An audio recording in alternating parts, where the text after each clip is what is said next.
Good evening dear students. आज के इस वीडियो में हम क्लास 9th के सब्जेक्ट केमिस्ट्री के रिस्पेक्ट में बात करेंगे, जिसमें हम सेपरेशन ऑफ मिक्सचर का थर्ड पार्ट आज डिस्क्राइब करेंगे। सेपरेशन ऑफ मिक्सचर में हमने देखा था मिक्सचर ऑफ सॉलिड को कैसे सेपरेट करते थे, वो हम देख चुके हैं। अब हम चल रहे थे mixture of solid and liquid के रिस्पेक्ट में। तो mixture of solid and liquid में भी हम कई प्रोसेस थे, जिसमें से हम स्टार्टिंग के 2 प्रोसेस देख चुके हैं, जिसमें हमारा था सेंट्रीफ्यूगेशन एंड फिल्ट्रेशन प्रोसेस हम देख चुके हैं। फिल्ट्रेशन प्रोसेस और सेंट्रीफ्यूगेशन प्रोसेस देख चुके हैं। अब हम आगे की तरफ चलते हैं। थर्ड प्रोसेस हमारा है बाय एवापोरेशन। एवापोरेशन के थ्रू हम कैसे सॉलिड और लिक्विड को हम सेपरेट करते हैं, ये देखते हैं। तो इसकी जो ये डिफिनेशन है वो है the phenomena of change of a liquid into vapours in any temperature. किसी भी टेम्परेचर पर जब कोई लिक्विड वेपर फॉर्म पे चेंज हो, लेकिन वो लेस हो, किस पर बॉइलिंग पॉइंट से लेस हो, तो इस फिनोमेना को क्या बोला जाता है? एवापोरेशन कहा जाता है। यानी बॉयल तो हो रहा है, लेकिन वो बॉइलिंग पॉइंट पर हीट हो रहा है, स्टीम बन रही है, लेकिन वो बॉयल ना हो, यानी बॉइलिंग पॉइंट से लेस जो टेम्परेचर रखा जाए और उस पर कोई भी लिक्विड वेपर फॉर्म में चेंज हो, तो इस प्रोसेस को एवापोरेशन कहते हैं।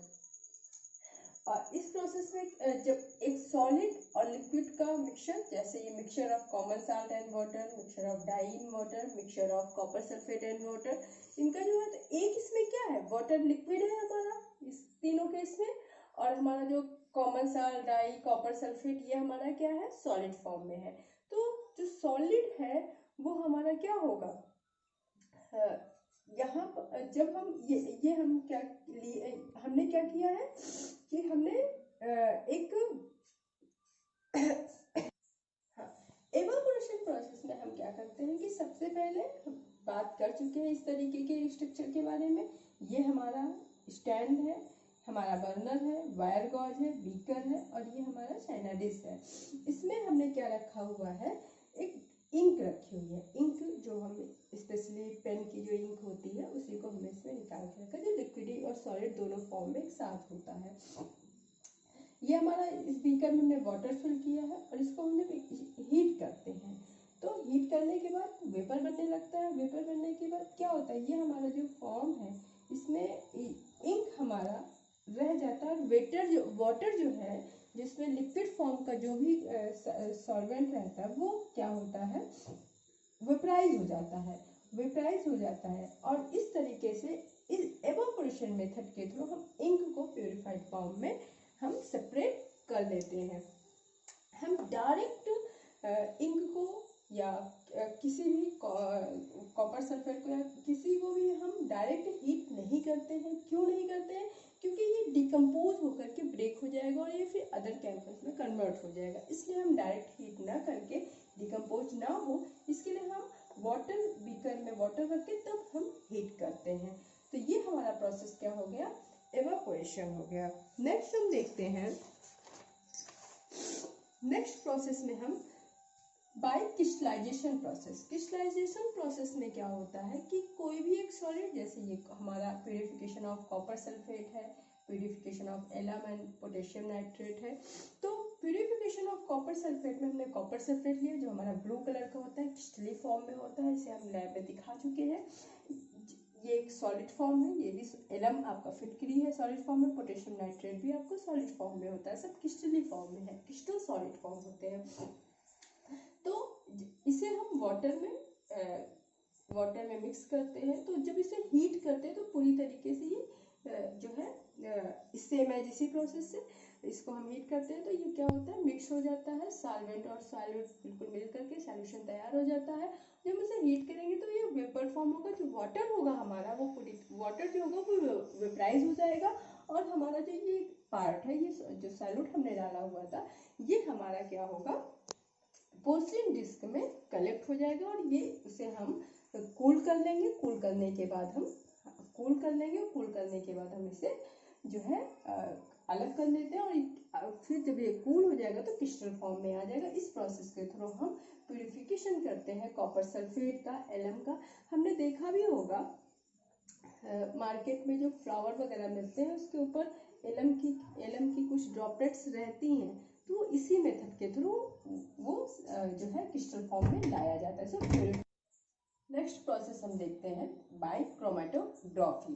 क्रोमेटोग्राफी प्रोसेस के थ्रू हम जो देखते हैं क्या है, chromatography is a technique of a separating two or more dissolve solids which are present in a solution in very small quantity. यानी किसी भी सॉल्यूशन में जो स्मॉल क्वांटिटी में जो सॉलिड प्रेजेंट होते हैं, कई सॉलिड, यानी सॉलिड है लिक्विड है तो लिक्विड हमारा सॉल्वेंट हो गया, और सॉल्यूट में कई सॉलिड उसमें हमारा जो है प्रेजेंट हो, और उसे हम सेपरेट करने के लिए क्रोमेटोग्राफी टेक्निक का यूज करते हैं। क्रोमेटोग्राफी जो है टी स्वैट साइंटिस्ट थे, उन्होंने 1996 में यूज किया था। वो इसका सबसे पहले उन्होंने डिस्कवर किया था, और उन्होंने प्लांट पिगमेंट को डिस्क्राइब किया था। उन्होंने इस पर वर्क करके, एक ये बॉटनिस्ट थे, बॉटनी के रिस्पेक्ट में उन्होंने बात की थी, वहां पर इसे चेकआउट किया था। क्रोमेटोग्राफी ग्रीक वर्ड जो है वो हमारा ग्रीक वर्ड है, जिसमें कोरोमा का मीन्स होता है कलर, ग्राफी का मीन्स होता है राइटिंग। कलर को डिफाइन करने वाला ही क्रोमेटोग्राफी होता है। इस समय डिफरेंट टाइप के क्रोमेटोग्राफी पेपर है। ये एक पेपर होता है, क्रोमेटोग्राफी डिफरेंट टाइप के हैं, और लेकिन यहाँ पर जो हमारे सिलेबस के अकॉर्डिंग जो पेपर यूज किया जाता है वो सिंपल टाइप का है, लाइक दैट जैसा फिल्टर पेपर हमने शो किया था, फिल्टर पेपर की तरह होता है, स्पेशल टाइप का फिल्टर पेपर होता है। उसके थ्रू हम इसमें कलर पिगमेंट को हम सेपरेट करते हैं।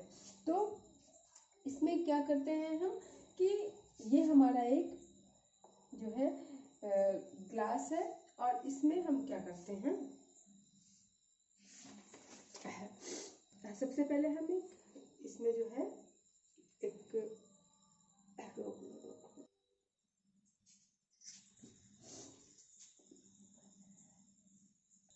इस टेक्निक में हम एक ग्लास जार लेते हैं, और उस ग्लास जार में हम वाटर को फिल कर देते हैं। वाटर को फिल करने के बाद हम एक फिल्टर पेपर लेते हैं, और उस फिल्टर पेपर में हम एक हम पेंसिल से लाइन लेते हैं, और वहाँ पर हम किसी एक इंक को, रेड इंक हो गया, ब्लू इंक हो गया, ब्लैक इंक, किसी को भी हम उसका ड्रॉपलेट यहाँ पे सेंड करते हैं, और यहाँ पे हमने मार्क कर दिया है। मार्क करने के बाद हम जो वाटर फिल किए हैं वो पूरी तरीके से इसमें जो है पूरी तरीके से यहाँ पे इसमें ये भीगा ना हो, केवल वहाँ पर वो नीचे की तरफ टच हो, और इस तरीके से हम इसको अटैच करते हैं। ऊपर की तरफ हम एक इसको बंद करके यहाँ पर एक टेप लगाकर इसे हम स्टैंड कर देते हैं, बिल्कुल हिले ना, और ये एक स्ट्रेट फॉर्म में रहे। और फिर कुछ देर के बाद देखते हैं कि ये पेपर जो है हमारा, जो क्रोमेटोग्राफी पेपर है, वो वाटर को एब्जॉर्ब करके डिफरेंट टाइप के पार्टिकल, जो सॉलिड पार्टिकल इसमें थे, वो जिस जगह पे एब्जॉर्ब हुए हैं वहाँ पे आकर के ये कलेक्ट हो जाते हैं। और हम इससे ये क्लियर कर लेते हैं कि कितने टाइप के सॉलिड पार्टिकल इसमें मिक्स थे, और उसका एब्जॉर्प्शन पावर किस जगह है। इस टेक्निक का यूज हमारे यहाँ मेडिकल साइंस में बहुत ज़्यादा होता है। ब्लड को चेक करने के लिए कंप्लीट किया जाता है, ड्रग्स वगैरह जो मिक्स होते हैं उनको देखा जाता है। ये हमारा क्या हो गया, क्रोमेटोग्राफी टेक्निक के थ्रू सेपरेशन। ठीक, अब आगे हम चलते हैं सेपरेशन बाय डिस्टिलेशन प्रोसेस। ये हमारा सॉलिड एंड लिक्विड का लास्ट प्रोसेस है। इस प्रोसेस में हम टू मिक्सेबल लिक्विड को हम कैसे सेपरेट करते हैं वो देखते हैं। टू मिक्सेबल लिक्विड्स यानी ऐसे लिक्विड जो एक साथ सॉल्यूट और सॉल्वेंट दोनों पूरी तरीके से क्लियरली मिक्स हो जाए, जैसे हमारा एसीटोन एंड वाटर का सॉल्यूशन हुआ। इसके अलावा हमारा जो है एथिलीन का है, ईथर का और टॉल्यूइन का है, ईथर और टॉल्यूइन का भी सॉल्यूशन है। इस प्रोसेस के थ्रू हम जो टेम्परेचर है हमारा, उनका जो बॉइलिंग पॉइंट है वो 30 केल्विन से 50 केल्विन के बीच में होना चाहिए।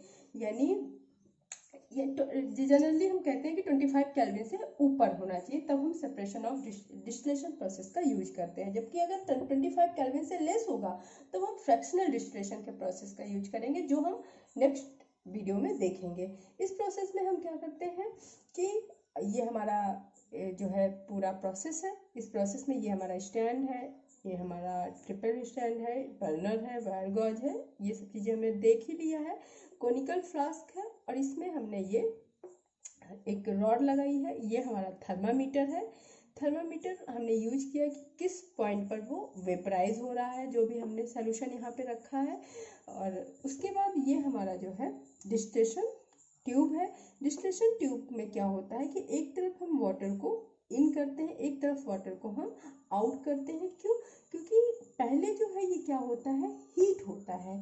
हीट होने के बाद हमारा जो टेम्परेचर है, जिस टेम्परेचर पे बॉयल हो, जैसे हमने यहाँ पे एसीटोन एंड वाटर का सोल्यूशन लिया है, एसीटोन जो हमारा है वो 329 केल्विन पे जो है स्टीम होने लगता है, और ये हमारा वाटर जो है वो 373 केल्विन पे बॉयल होता है। तो ये हमारा उसका टेम्परेचर दिया हुआ है। तो यानी पहले जो हमारा है एसीटोन जो हमारा है वो वेपराइज होगा। वेपराइज होने के बाद, क्योंकि गैसेस फॉर्म में है, और उसे हम यहाँ पर इस डिस्टिलेशन ट्यूब में ला करके जो वाटर को इन करेंगे, वो जो है इसे कूल कर देगा। और जब कूल होगा तो ये क्या होगा, वेपर हमारा किस फॉर्म में चेंज हो जाएगा, लिक्विड फॉर्म में चेंज होगा। और उसे हम यहाँ पे कलेक्ट कर लेंगे। कलेक्ट करने के बाद हम जो हमारा एसीटोन है, यानी एक हम लिक्विड को अलग कर लेंगे और दूसरा हमारा यहाँ पे उसे भी बॉयल करके बाद में अलग करेंगे। इस तरीके से हम डिस्टिलेशन प्रोसेस से 2 मिसेबल लिक्विड को हम सेपरेट करते हैं, जिसमें टेम्परेचर का डिफरेंस जो है वो लगभग 25 केल्विन से एबव होना चाहिए या 30 to 50 केल्विन के बीच में होना चाहिए। देखिए यहाँ पे 329 और 373 केल्विन जो है वो इसके अंडर में ही है। ओके, आज के इस वीडियो में हमने सॉलिड एंड लिक्विड का सेपरेशन देखा है, जिसमें हमने evaporation process, crystallization process, chromatography process और डिस्टिलेशन प्रोसेस को हम देख चुके हैं, पढ़ लिए हैं। If any problem then call me in personal number. Okay, thank you. Next video में हम आगे के देखेंगे। Okay, thank you.